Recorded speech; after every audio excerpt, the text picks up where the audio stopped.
Hey, you guys. I hope everyone is doing well. I've got another story for you. This one, you're never going to guess it.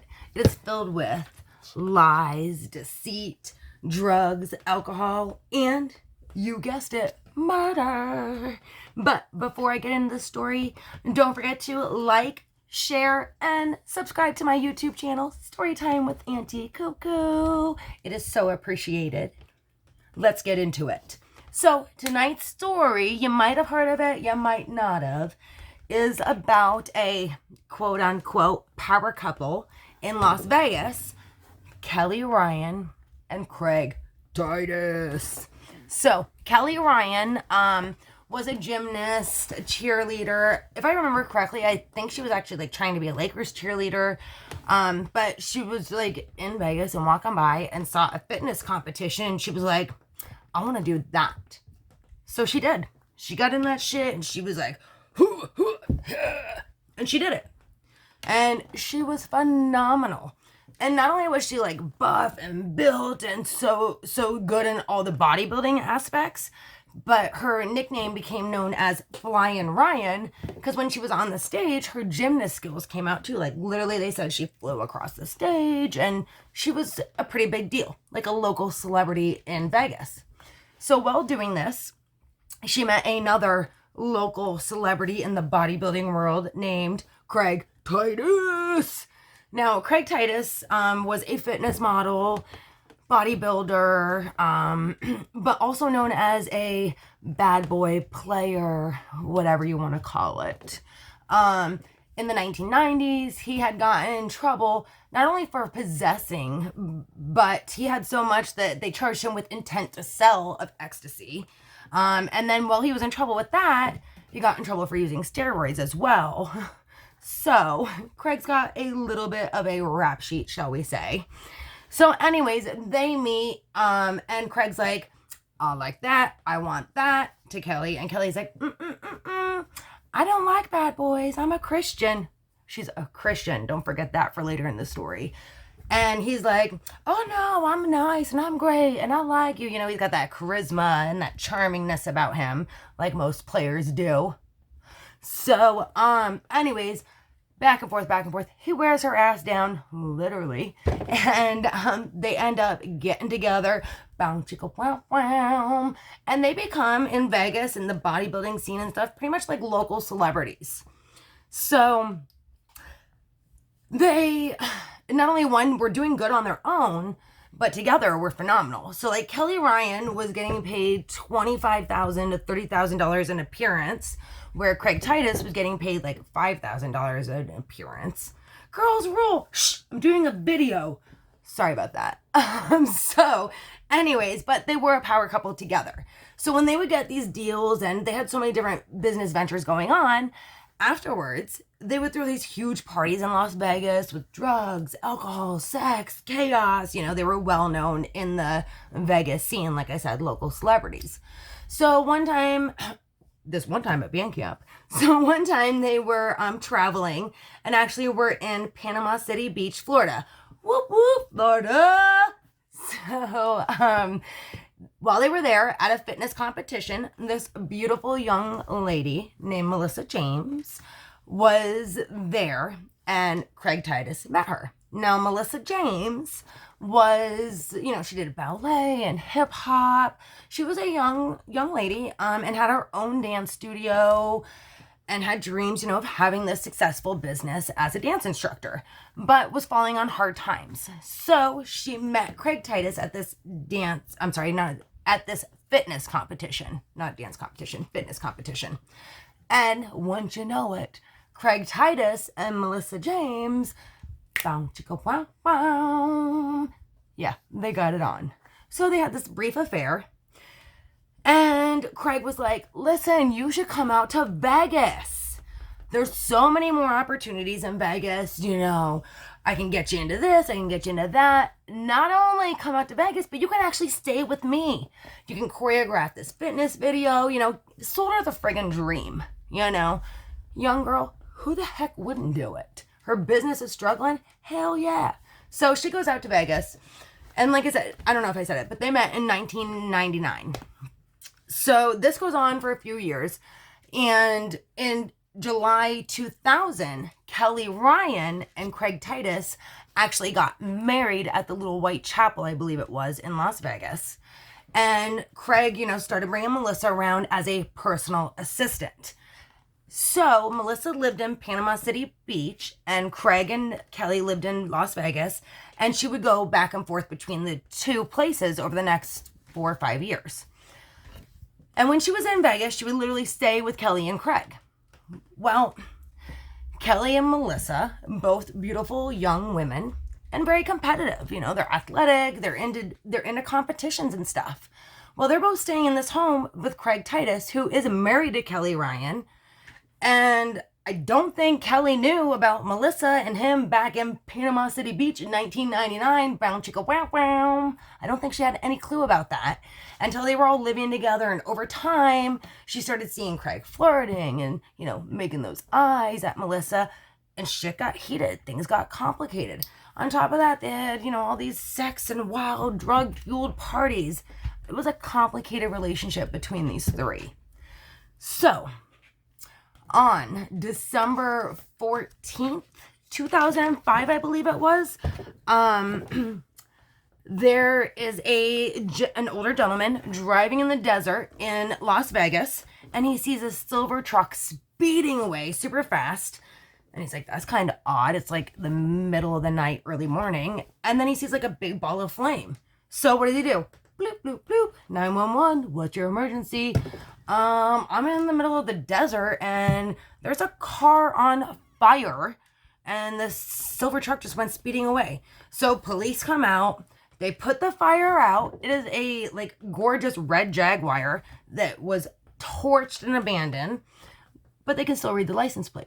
So they run the tag on it, and who does it come back to? Take a guess. Nope, you're wrong. Kellyryan. So as they're investigating, put the fire out and stuff, run the tag, they pop the trunk, they find a dead body, burnt, scorched. There's duct tape on the face from here to here so they can't see the face, and 80% of the body is completely burnt, scorched. So what do? They follow the address from the license plate and show up at Craig Titus and Kellyryan's home. So what do you think the police think? Obviously they think it's Kellyryan. So they go there and they're like, pow, pow, pow, pow. The door opens up. Who do you think answered? Craig? No, you're wrong. You are wrong. Friggin' Kellyryan. The police are like, oh my God, you're alive, ma'am. Kellyryan is not surprised to see them at all. She's like, oh, I'm so glad you guys are here. I was actually just getting ready to call you guys. The police are like, what? We just found your car torched in the desert. She's like, I know. I think my car was stolen. And the cops are like, well, there's a dead body in it. She's like, so let me tell you what happened, officer. She's like, last night, mine and my husband, Craig Titus, our assistant, Melissa James, they throw her name out, Melissa James, we busted her. She's been stealing from us and she's on drugs. So we bought her a ticket home and put her in a hotel room and told her we want nothing to do with her anymore. But now when we woke up, our car's missing. So we think that Melissa James came back and stole our car and she must be the one that's dead in the trunk. The cops are like, wow. I know this story and I'm stunned telling you guys, these are the worst criminals ever. So the cops are like, first of all, you're telling me that this lady's stealing from you guys and using drugs and you guys buy her a ticket and put her up in a hotel room? A normal person would be like, screw you, get out, right? But anywho, so needless to say, they start investigating. The medical examiner begins his job doing the autopsy and stuff. And it's it blows my mind. I mean, I can't imagine what Melissa James must have went through. So as he's doing the investigation, they can't determine what killed her because there is so much that has happened. So, like I said, she had duct tape from her eyebrows to her chin. And when they took the duct tape off, they could actually see it was Melissa James' face because it hadn't got burnt because of the duct tape.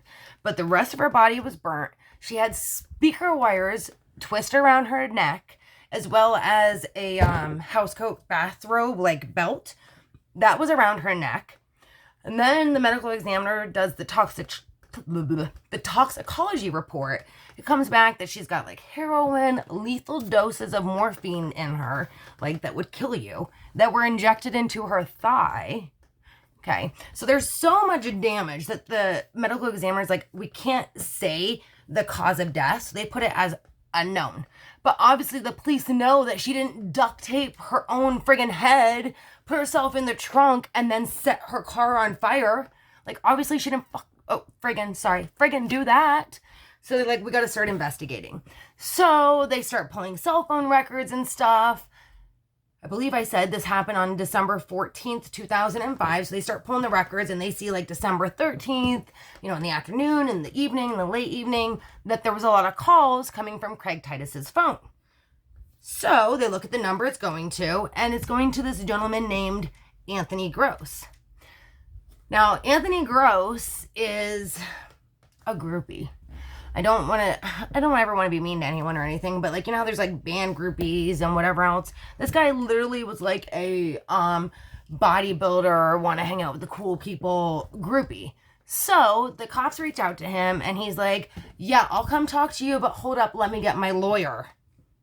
That's never a good sign, right? So he gets his lawyer and he comes and says that he was sleeping on December 13th, 2005, when in the middle of the night, he got a phone call from his idol, Craig Titus, saying, hey, bro, I need a favor. And of course, Anthony's like, what can I do for you? You're like the greatest ever. I idolize you. He's like, I need you to come meet me and Kelly, follow us to the store, and then follow us out to the desert so we can torch Kelly's car and drive us home. And he's like, no problem. I got you, bro. So, like, literally, he's like, yeah, no problem. No biggie. I got that. So as Anthony is telling this story, he's like, we went to a convenience store and I had this little gas can and we filled it up with some gas. And then I followed Kelly and Craig to a Walmart. So the cops like, hold up. Hey, let's pull that surveillance. So they go to Walmart, pull surveillance, 3:30 in the morning. What do they see? Friggin' kellyryan walking through Walmart. Blows my mind. Like, what is wrong with people? I mean, not that people should be good criminals, but like I said, my degree's in criminology. Even if it wasn't, just basics of being a criminal. Like, what is wrong with you people? Anyways, back to the story. So what is kellyryan doing? She's walking through Walmart at 3:30 in the morning. She's like, where's the lighter fluid at? They're like, here it is. They have 7 bottles. She's like, I'll take all 7 bottles, please. So she buys all the lighter fluid in the store at 3:30 in the morning. And she's like, actually, can I get a barbecue tool set too? So she doesn't look suspicious. 7 bottles of lighter fluid and a barbecue tool set. We're good. So as they're watching their surveillance, here comes kellyryan walking out of Walmart with her purchase. And all of a sudden up front, here comes the red Jaguar pulling up. Who gets out? Craig friggin' Titus. And he's going over to help his wifey Kelly get the supplies in the vehicle. Like I said, it's a red Jaguar, beautiful, gorgeous, top of the line car. Where do they put these supplies? In the back seat. They're very careful to never open the trunk. Suspicion. So now I'm like thrown off of this because it just blows my mind. And I don't want to make the story more confusing than it has to be.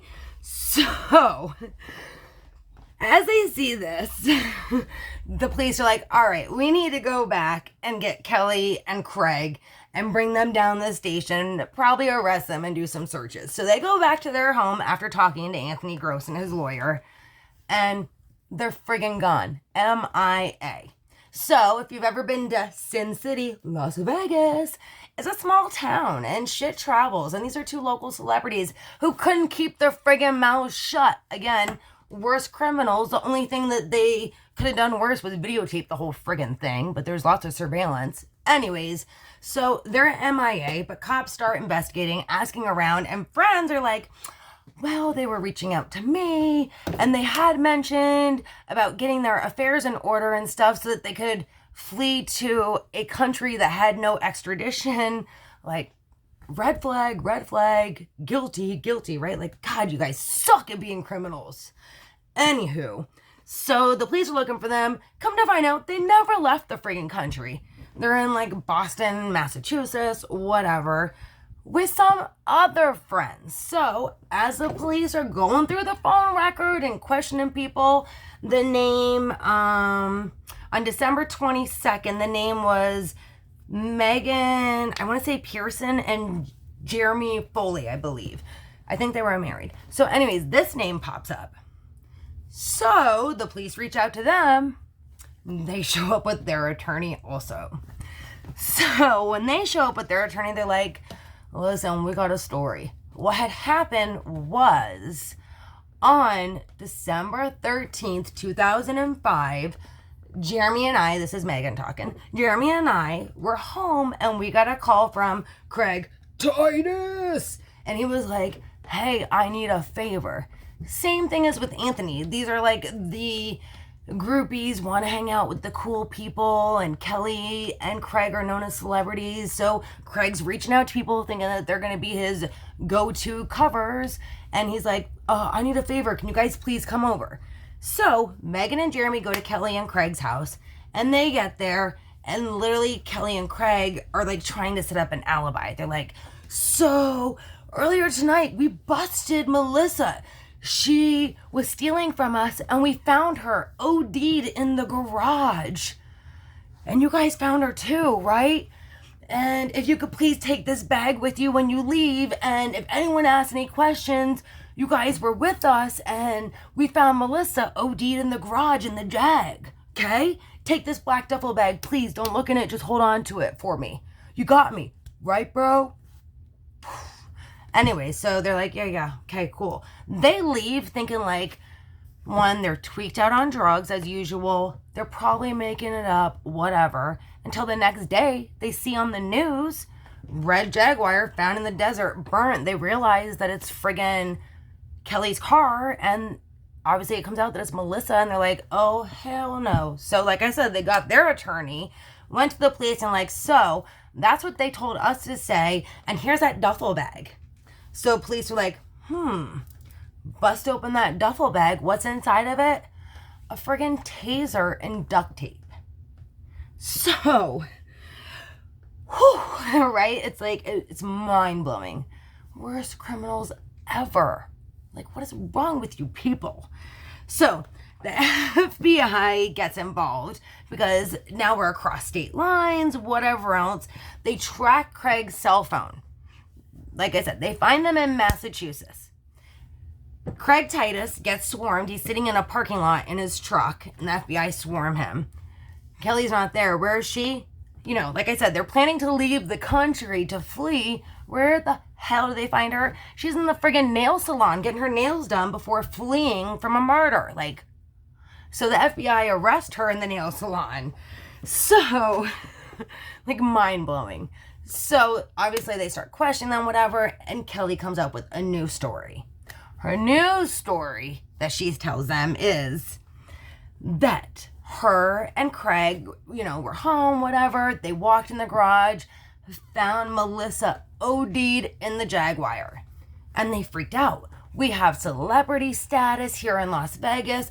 Also, with Craig's history with the law, we were scared. We didn't want to ruin our reputation, and we thought you guys wouldn't believe us anyways.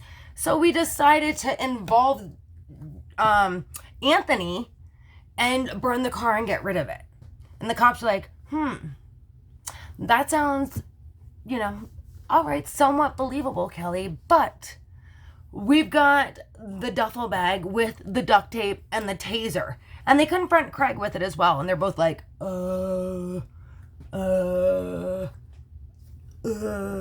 like, really? You didn't think your friends were going to throw you under the bus? Ugh. Anyways, so they're stunned by it, whatever. Needless to say, they're like, oh, I clam up. I had nothing to do with it. So, what happened next is the police not only asked them about the taser and stuff, but this taser is the type of taser that when you shoot it, it like gives off these pink and yellow dots. And it also records the time that it's shot, the time and date that it's shot as well. So they're able, they have the taser now. They're able to see all this, confront them with it. They clam up, they shut down, whatever. So the police see the taser. I believe the taser was shot 5 times. Like 50,000 watts is what Melissa James was hit with. Imagine that. Like, that's insane. But on March 24th, 2006, I think it was, they indicted Kellyryan and Craig Titus on charges. Kellyryan was indicted, for the death of Melissa James and kidnapping, and same thing for Craig. So, as the trial's coming near, they're all like, oh, no, we're going to fight this. We're going to fight this. The trial's like just days away, and they start freaking out because the death penalty is going to be on the table. And they start going back and forth with their lawyers for, I believe it was several days, for a plea deal. They end up agreeing to a plea deal. So, the plea deal comes down to, and I'm going to read it because I don't want to get it incorrect when I'm talking about facts like that. Craig was charged with 2nd-degree murder, 1st-degree kidnapping, and arson, and was sentenced to 21 to 55 years. He's eligible for parole in 2026. Now, Kellyryan, she ended up doing an Alford plea to battery with a deadly weapon and arson. That's it. Like, unbelievable, right? So she pleaded an Alford plea, not admitting that she's guilty, but says that there's enough evidence against her. So she's saying like, all right, I give up pretty much. So she pleaded to the arson and the battery with a deadly weapon, and she was sentenced to, I don't want to get it wrong, 6 to 26 years. Now, she's actually been up for parole 3 times. And of course, Melissa James' mom, God bless her, I can't imagine that feeling, has gone every time and is like, no, do not let her out. And 3 times she was denied parole, but she's since been released. She was released, I want to say it was 2017, I think she was released.